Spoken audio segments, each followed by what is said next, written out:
Selamat datang di X Undercover. Diharapkan kepada penonton setia X Undercover untuk menonton sampai akhir. Karena akan ada banyak sekali ilmu-ilmu baru yang akan diberikan oleh Dr. Jaya di setiap segmen di video ini.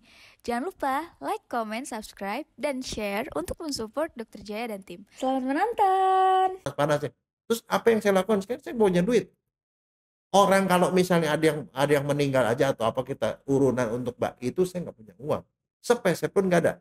Saya jalan kaki. Nah, supaya jalan kaki apa yang saya lakukan, Franky? Belajar. Caranya soal. Jadi saya sebenarnya ikut bimbingan tes banyak, Franky.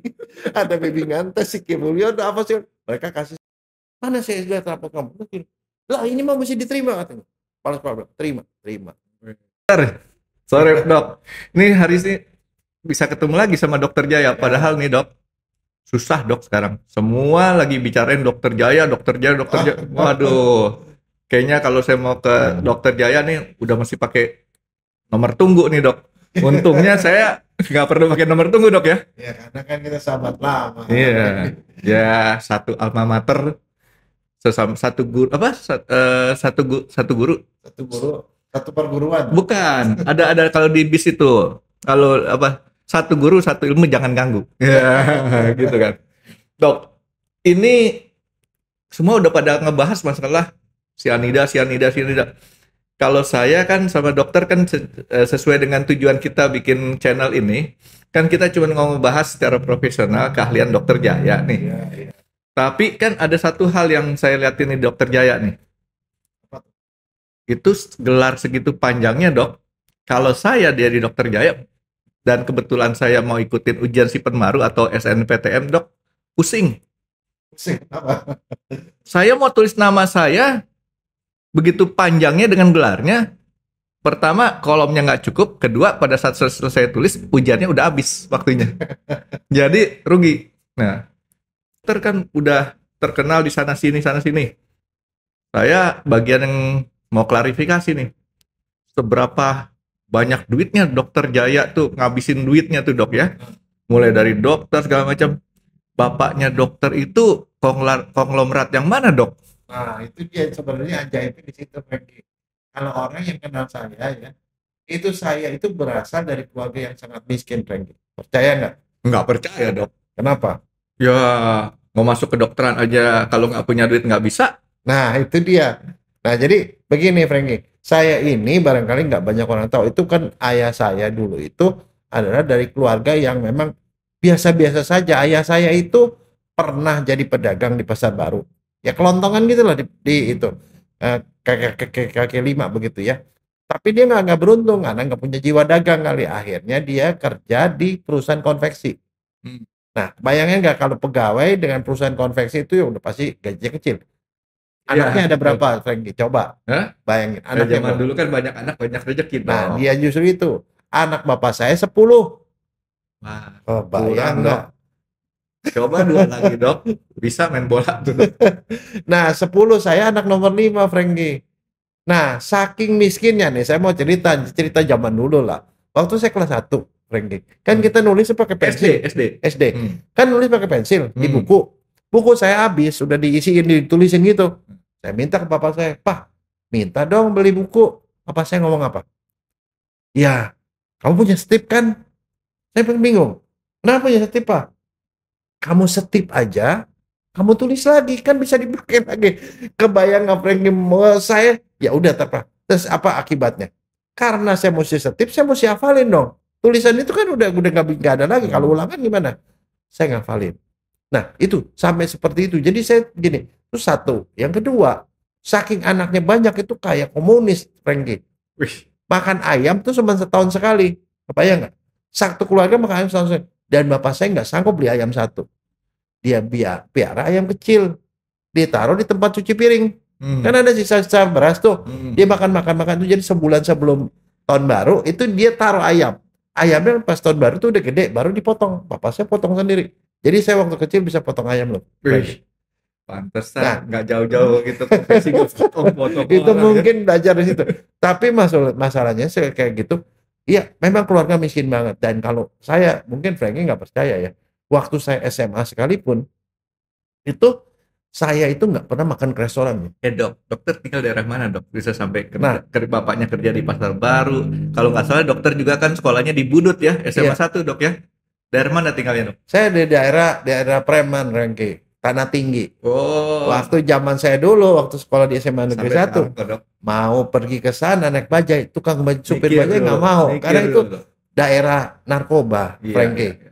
Nah jadi itu memang di daerah situ, tapi saking miskin kayak gitu. Terus sekarang mungkin orang nanya, kenapa kok bisa jadi dokter? Dokter kan sekolahnya mahal. Rengki tahu ya, kalau masuk fakultas lain, itu misalnya kalau sekarang sih 20 juta, 30 juta ya. Kalau dokter 10 kali lipat loh, Franky. Pasti dong. Nah, gara-garanya begini, Franky. Mungkin ini ya jarang saya ceritakan ke orang. Waktu kelas 1, saking miskinnya, saya sama kakak saya di atas saya itu bedanya 2 tahun. Kita mau main bulu tangkis, Franky. Mau main bulu tangkis, tapi masalahnya kita nggak punya uang beli raket. Tahu nggak apa yang kita lakukan? Kita bikin raket itu dari triplex. Kita gergaji itu. Kita main pakai itu. Kebayang nggak? Itu kalau triplex itu kan lebih kenceng daripada itu kan. Papok. Saya main sama kakak saya. Itu saya kelas 1 SD, kakak saya kelas 3. Kena semes, saya meleng. Kena mata saya, Franky. Mata saya yang sebelah sini. Begitu kena, saya KO. Dirawat di RSCM. Kebayang nggak? Mata saya berdarah. Jadi waktu ditemukan belum RSCM dok ya? Masih RSCM, udah RSCM. Udah. RSP Cipto Mangunkusumo semua. Karena mata saya berdarah. Jadi bola mata saya berdarah, Franky. Jadi saya dirawat, mata dua-dua ditutup. Setiap pagi dokternya datang, dibuka, disuntik bola mata saya, Franky. Kebayang nggak? Kita pegang aja mata nih, kita tekannya sakit kan? Sakit. Disuntik atas. Pagi di atas, bawah, atas, bawah. Itu selama 1 bulan, Franky. Ini yang bikin motivasi dokter jadi dokter atau bukan? Itu dia. Saya cuma mau kasih tahu. Itulah yang merubah saya. Jadi pada waktu disuntik, saya tahu ya RSCM itu pada waktu itu mahasiswa kan belajar di situ. Sebelum saya disuntik, ini anak kecil nih kelas 1 SD loh, bayangin. Saya mau disuntik, dokternya bilang, ini ada kasus perdarahan. Kalau perdarahan harus disuntik sama obat. Obatnya untuk meredakan perdarahan, menghilangkan itu. Dia bilang, ini caranya suntiknya begini. Kebayang nggak kalau anak kecil digituin, dendamnya setengah mati. Saya bilang, gila, gue dijadiin objek dan gue dikasih pembelajaran. Habis begitu yang terjadi, Frank. Habis selesai, akhirnya nggak ada masalah. Saya dendam, Franky. Gue mau jadi dokter. Nah, buat apa, Franky? Mau ngebales. Kalau gue jadi dokter kan gue bisa nyuntik gitu loh. Kebayang nggak? Itu suatu ide yang maksudnya saya itu naluri ya begitu kan. Tapi kemengiang-ngiang tuh saya mau jadi dokter.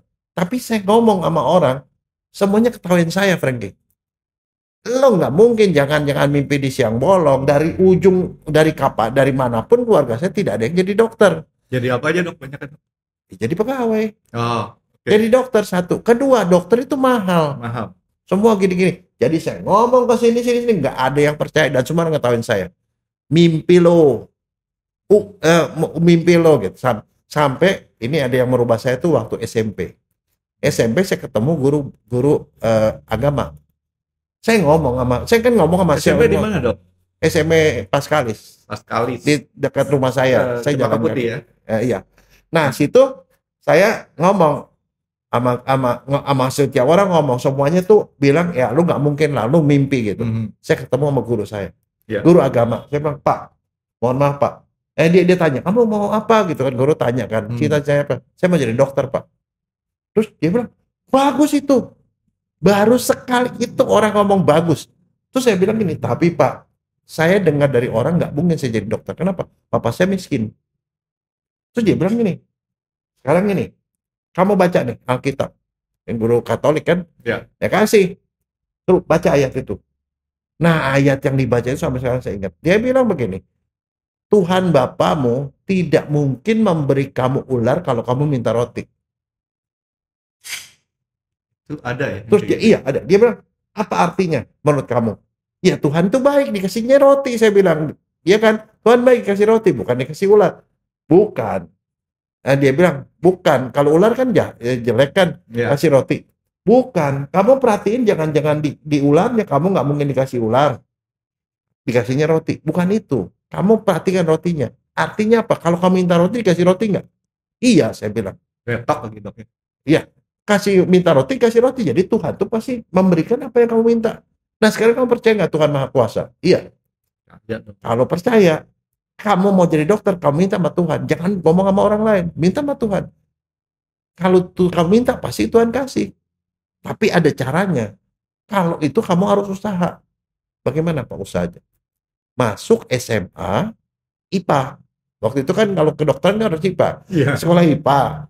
Dia bilang, kamu sekolah IPA, kamu harus jadi juara. Terus kembali lagi pikir, kan gue juara tetap aja nggak mungkin. Emang bagaimana caranya saya bisa jadi dokter? Dia bilang gini, one day kalau kamu minta terus, kamu serius sama Tuhan, pasti dia bilang ada jalan. Kalau pada saat itu kamu tidak ada jalan, dia bilang, ya misalnya contoh Pak, Bapak saya nggak mungkin tiba-tiba jadi kaya kan, bisa sekolah saya.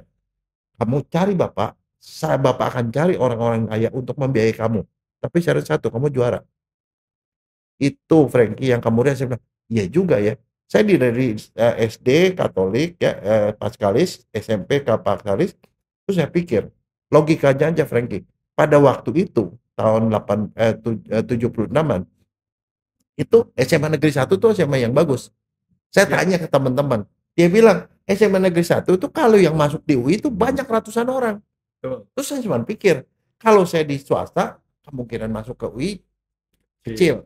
Tapi kalau saya masuk swasta, ke kedokteran swasta, pasti saya nggak punya duit.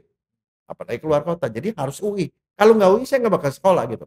Akhirnya, saya bilang, saya mesti masuk SMA Negeri 1. Saya daftar. Nggak diterima, Frankie. Nggak diterima. Saya juara 1 loh pada SMP. Ya kok bisa masuk? Akhirnya saya datengin ke situ. Saya bawa rapot saya bawa ke situ. Ketemu sama kepala sekolah. Kamu ngapain? Orang lain kan datang tuh dengan ini ya, dengan orang tuanya. Saya sendiri. Kepala sekolah, kamu ngapain? Mau daftar sini Pak, tapi saya ditolak. Mana saya lihat rapot kamu? Lah ini mah mesti diterima katanya. Kepala sekolah bilang, terima. Nah di situ saya sampai di situ saya baru kaget Frankie. Memang diterima ratusan, tapi sekolahnya itu gede banget. Tahu nggak Frankie? IPA ada angkatan saya doang nih. 14 kelas, IPS 9 kelas, 23 kelas Frankie. Namanya juga sekolah negeri dong. Udah gitu, muridnya 50 orang, Frankie. Satu kelasnya? Iya. Iya. Ya itu udah kayak apa tau. Terus saya berpikir, bagaimana caranya saya supaya jadi satu dari 200 orang yang paling top. Karena saya di situ udah pasti saya bisa diterima kan. Saya ngalamin masa-masa itu waktu saya di SMA 8 dok. Kelasnya gede. Jumlah lokalnya, ruangannya banyak. Oke, silakan terusin dok. Itu jadi saya nginget saya juga nih dok. Nah udah gitu masalahnya yang bagian menyedihkan gini Frankie ya. Saya nangis banget dok. Hah? Saya nangis banget dok. Enggak lah. Oh, kalau nangis nggak jadi. Tapi ada satu Frankie yang bikin saya itu ini gini, pengalaman ini saya balik ke waktu kecil lagi ya. Waktu saya kelas 1 SD, saya kan sebagai anak kecil kan sekolahnya deket situ kan. Tapi kan orang-orang jajan kalau istirahat. Saya mau jajan Frankie. Kami ngomong sama mama saya, "Mama, orang jajan, aku mau jajan dong," gitu. Kata mama saya, "Oke, besok mama kasih." Saya pikir dikasih duit Frankie.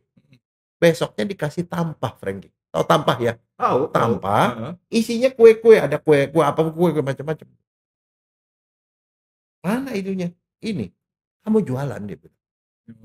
Saya disuruh jualan sama kakak saya berdua. Kakak saya kelas 3, saya kelas 1. Dan dia bilang gini, kamu jualan, hasilnya nanti buat kamu berdua, buat uang jajan. Malunya setengah mati Frankie. Kebayang nggak? Orang di sekitar situ kan teman-teman saya semua. Saya keluar, kue. Terus udah gitu, jadi yang belanja pertama ingat saya, tetangga sebelah. Dia panggil, kenapa kamu jualan kue? Disuruh mama.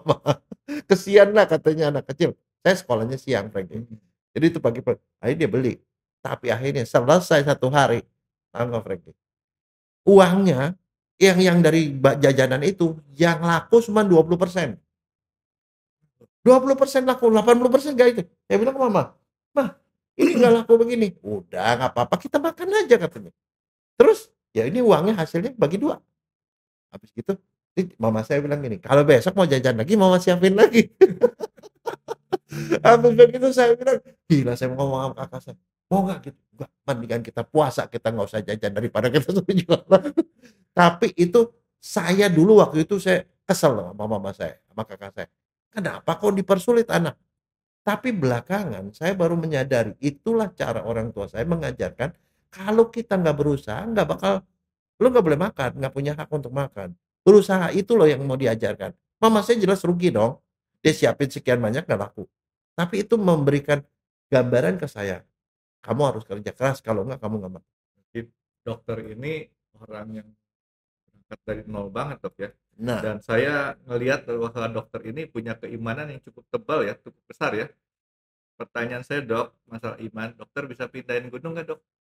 sebenarnya katanya sih kalau sebiji sesawi aja iman kita bisa pindahin gunung. Tapi kalau sekarang biji sawi udah nggak ada. Kalau tanya biji sawi, Mas Franky pasti nggak tahu juga apaan itu. Tapi mungkin kalau sekarang segede atom pun gitu kita bisa pindahin gunung. Jadi artinya kita punya iman belum nyampe segede gitu dok ya? Iya. Kan kalau di matematik tuh bisa terbalik ya. Nah itu gini, nah waktu SMA, jadi karena saya cerita gitu kan SMA baru saya bisa cerita. SMA itu saya tidak pernah punya uang jajan, Franky. Kamu tahu sekolah saya rumahnya di Tanah Tinggi di Senen. Iya. SMA Negeri 1 tuh di Pasar Baru dekat-dekat situ Budi kan di Tomo. lapangan banteng Iya, kan. iya. Di situ kalau jalan itu bisa 1 jam, setengah jam sampai 1 jam. Jalan kaki. Dulu belum ada jalan yang tembus-tembus kayak sekarang ya? Enggak, jalan kaki dan itu daerah Oplet. Ya. Oplet. Saya jalan kaki jam 12 siang, Franky. Saya berangkat pagi, jalan kaki, pulang jam 12 siang itu lagi panas-panasnya. Terus apa yang saya lakukan? Sekarang saya punya duit. Orang kalau misalnya ada yang meninggal aja atau apa kita urunan untuk itu saya nggak punya uang. Sepeser pun nggak ada. Saya jalan kaki. Nah, sepanjang jalan kaki apa yang saya lakukan, Franky? Belajar, ngafal. Kamu tahu jagung, siamais, Ya. gitu-gitulah. Saya belajar sembari jalan. Orang lihat, setiap kali lihat. Sampai ada beberapa guru saya yang kesian lihat saya panas-panasan. Kayak sini, kamu naik oplet. Enggak bu, enggak, sini saya yang bayarin katanya. Ngomongin bayarin baru saya berani duduk. Jadi seperti begitu, Franky. Jadi, nah terus deh gitu kan masalahnya Franky mungkin tahu ya. Kita kan mungkin dekat-dekatan ya. Pada waktu itu nggak mungkin bisa masuk ke UI kecuali kita ikut bimbingan tes. Siki Mulyono. Ya, Siki Mulyono. Semua orang ikut bimbingan tes. Saya nggak punya duit, Franky. Terus apa? Nah, kebetulan saya berusaha, yang saya usahakan cuma satu, saya harus juara, Franky. Nah, waktu itu kan ingat ya, pada waktu zamannya saya itu ada satu perubahan dari Januari pindah ke Juli. Iya. Kan ada tambahan satu semester kan. SMP kelas 2 tuh dok. Dokter mungkin SMA kelas 1 kali. Iya, pertambahan satu semester kan. Kita dipindah begitu.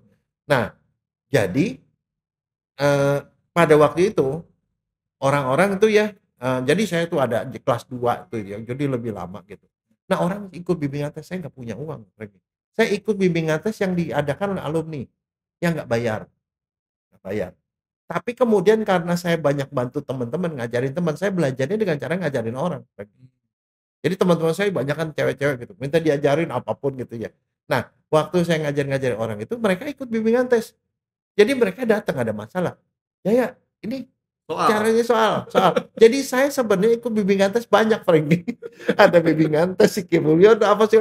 Mereka kasih saya itu soal. Saya kerjain. Jadi di situlah sebenarnya mungkin barangkali itu yang membuat saya jadi terbiasa dengan itu. Jadi waktu Mas ngedaftar ke UI kan waktu itu ada pilihan kan IPA IPS begitu. Saya cuma pilihan satu IPA.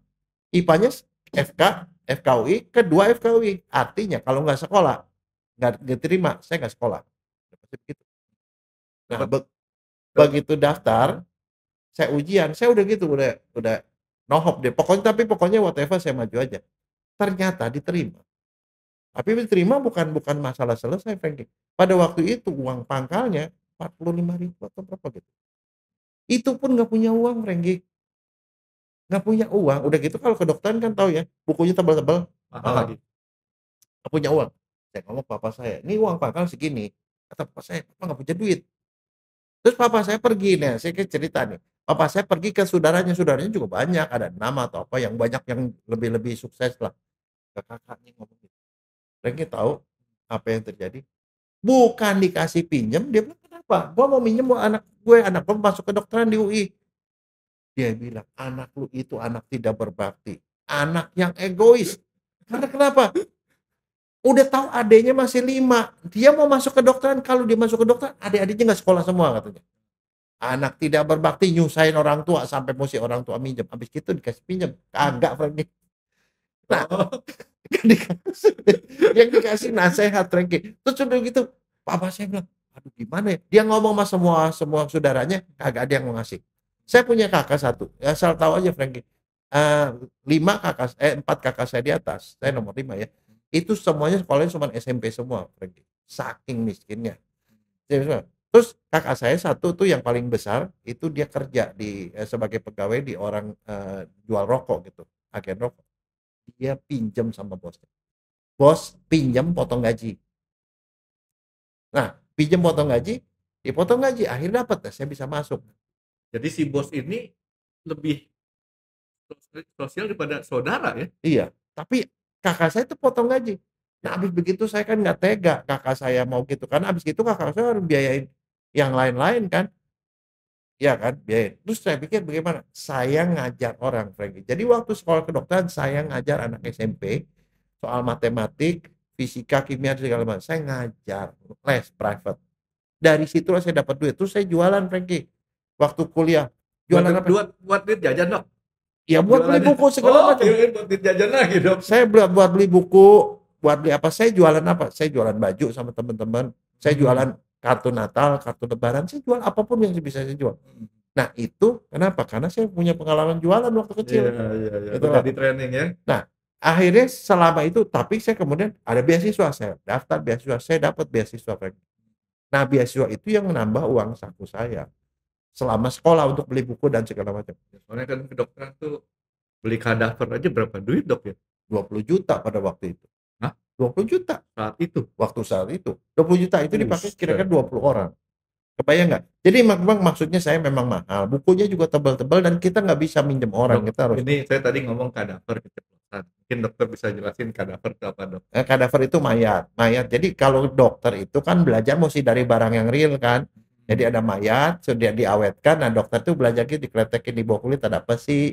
Ada pembuluh darahnya itu. Jadi kita belajar satu jenazah itu kita kletekin tuh selama setahun, Franky. Itu tingkat 2 sampai kita hafal organ-organ dalam ada di mana gitu. Nah, ini kan perjuangan dokter mulai dari SD sampai jadi dokter ya. Gelar dokter kan seabrek-abrek tuh. Oke. Nah, habis dokter bilang ke Jepang. Itu kalau nggak tahu kan saya bilang, ini bapak dokter, ini orang tuanya konglomerat yang mana? Karena apa? Bisa ke Jepang, Dok. Bisa ke Taiwan. Sekolahnya juga banyak. Sekolah hukum juga lagi. Buset, Dok. Nah, ini sebenarnya satu, Franky. Saya barangkali untuk ini ya, asal kita punya tekad, terus apapun bisa. Jadi kan dibilang kan, kalau mau mimpilah setinggi langit, supaya kalau kita dapat pun itu di bawah langit. Tapi kalau mimpinya seatap, ya bawahnya di bawah atap dapatnya. Oh gitu ya. Nah, waktu saya lulus, saya tuh memang senang sama cerita detektif.